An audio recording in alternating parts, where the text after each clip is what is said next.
मुंबई पे राज करता हूँ मैं, मुंबई पे। अरे अपने जिगर पे बना हूं मैं, किसी मिनिस्टर ने नहीं बनाया मेरे को। अरे तेरे पुलिस स्टेशन जाता हूँ ना तो साला ठोकते तेरे सामने खड़े होके, ये समझा। हेलो दोस्तों, स्वागत है आप सभी का मेरे यूट्यूब चैनल दिन का हम सफ़र में। आज हम बात करेंगे एक ऐसे टॉपिक पर जिसको शायद ही बहुत कम लोगों को पता भी होगा। जहाँ ऐसा टॉपिक जो शायद ही बहुत कम लोगों को पता हो, बात करेंगे हम आज ऐसे ही टॉपिक पर। तो वीडियो को पूरा देखें और लाइक ज़रूर करें। बात है उन दिनों की। एक बार ऋषि कपूर एयरपोर्ट से अपनी फैमिली के साथ वापस आ रहे थे तो उनके पास एक आदमी पहुंचा, हाथ में फ़ोन लिए हुए थे।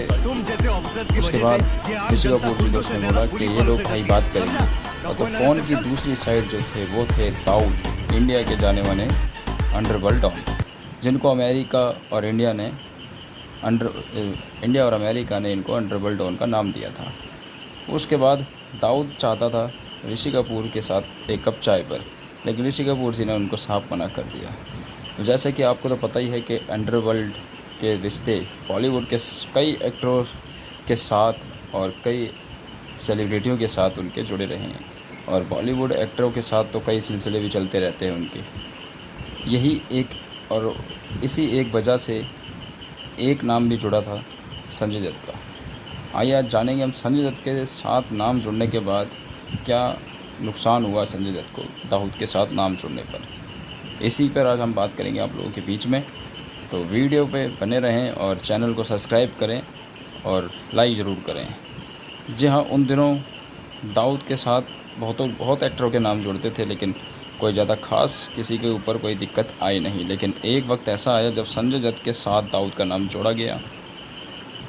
जोड़ने के बाद दाऊद और संजय दत्त की जो दोस्ती है वो शायद बहुत कम लोगों को भी पता है कि बहुत क्लोज है, लेकिन ऐसा कुछ भी नहीं है।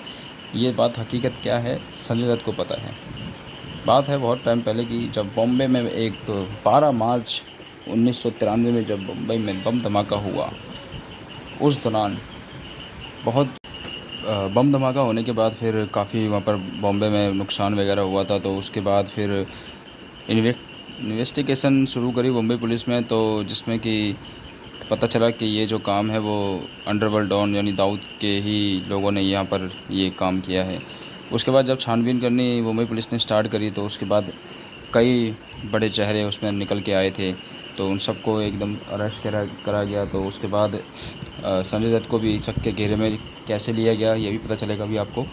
उसके बाद फिर संजय दत्त को जो है, संजय दत्त उस टाइम जब ये बॉम्बे में 12 मार्च 1993 में जब ये बम धमाका हुआ था बॉम्बे में, तो उस दौरान संजय दत्त जो थे वो अपने इंडिया से बाहर शूटिंग में बिज़ी थे। तो उनको ये बात पता चल चुकी थी कि बॉम्बे में आज ऐसे ऐसे ब्लास्ट हुआ है। लेकिन उससे पहले ये बात जो है वो उनको सुनील दत्त, उनके जो फादर थे संजय दत्त जी के, उनको पता चल चुकी थी। तो सुनील दत्त जी ने अपने बेटे संजय दत्त को कहा कि आप तुरंत वापस इंडिया आ जाएं। उसके बाद जैसे ही संजय दत्त जी ने कहा कि ठीक है मैं वापस आता हूँ, लेकिन वापस जैसे ही वो संजय दत्त जी एयरपोर्ट पर आए तो बॉम्बे पुलिस ने उनको एयरपोर्ट से ही अरेस्ट कर लिया।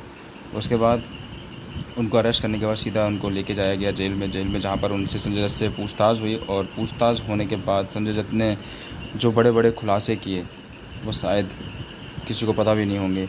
तो जैसे ही खुलासे में पता चला कि संजय दत्त और अंडरवर्ल्ड जी का क्या ताल्लुकात है, ये भी बहुत सारी चीज़ें निकल के आईं।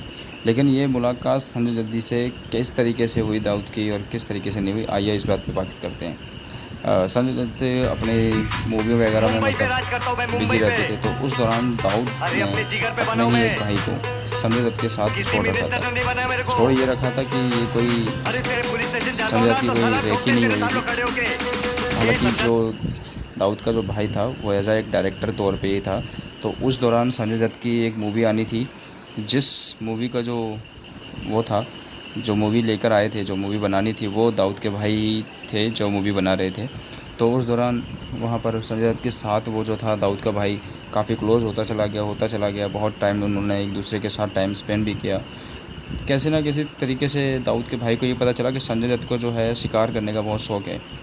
तो उस दौरान फिर जब संजय दत्त के बारे में उनको ये पता चला कि इनको शिकार करने का बहुत शौक़ है, तो उन्होंने संजय दत्त को AK-47 देने के लिए कहा, लेकिन संजय दत्त ने कहा कि नहीं, मैं नहीं रख सकता इसको, कभी और देखेंगे।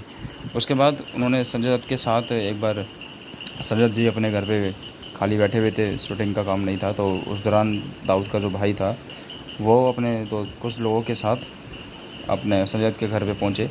उन्होंने कहा कि हम आपके लिए कुछ लेकर आए हैं। उन्होंने जैसे ही गाड़ी उठाई तो गाड़ी में कई सारे जो थे, ग्रेनेड भी था और काफ़ी सारे हथियार भी रखे हुए थे। तो उन्होंने कहा कि आपको शिकार का बहुत शौक़ है, तो आप इसमें से जो आपको चाहे वो आप ये रख लीजिए। तो उन्होंने कहा कि नहीं, मैं इसमें से सिर्फ एक AK-47 उन्होंने अपने घर पे रखवाई थी। तो उसके बाद उन्होंने कहा कि अगर आपको और भी कुछ चाहिए तो रख लीजिए। तो संजय ने सीधा मना कर दिया था कि नहीं, मैं अगर कभी और ज़रूरत पड़ेगी तो ज़रूर आपसे बात करेंगे।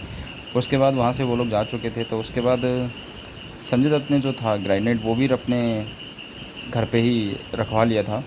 ये बहुत से कम लोगों को पता है कि संजय दत्त ने अपने घर पे ग्रेनेड रखवाया था। उसके बाद जब ये छानबीन हुई थी तो संजय दत्त को जो था वो पता चल चुका था। जब बॉम्बे पुलिस उनके घर पे छानबीन करने गई थी तो उनके हाथ कुछ भी नहीं लगा था, क्योंकि संजय दत्त ने बाहर जब शूटिंग में बिजी थे तो उनको ये बात पता चल चुकी थी। तो उससे पहले उन्होंने अपने एक दोस्त को फ़ोन करके सबूत मिटाने के लिए कहा गया था। सबूत मिटाने के बाद भी लेकिन जिन बम धमाकों में उनको पकड़ा था, उसी बम धमाकों के लोगों ने संजय दत्त का नाम लिया था। हालांकि इसमें दाऊद का कोई हाथ नहीं था संजय दत्त के साथ, सिर्फ संजय दत्त जो थे वो गुनाहगार बने थे एक ग्रेनेड और हथियार रखने के उसमें।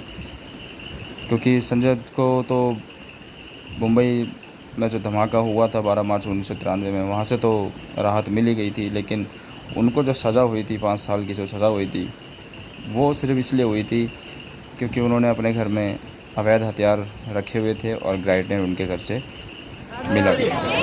बस यही इसलिए उनको संजय को 5 साल की सज़ा सुनाई गई थी। और दाऊद और संजय का ज़्यादा खास कनेक्शन सिर्फ उनके भाई से शूटिंग के दौरान उनकी पिक्चर में संजय काम कर रहे थे, उस दौरान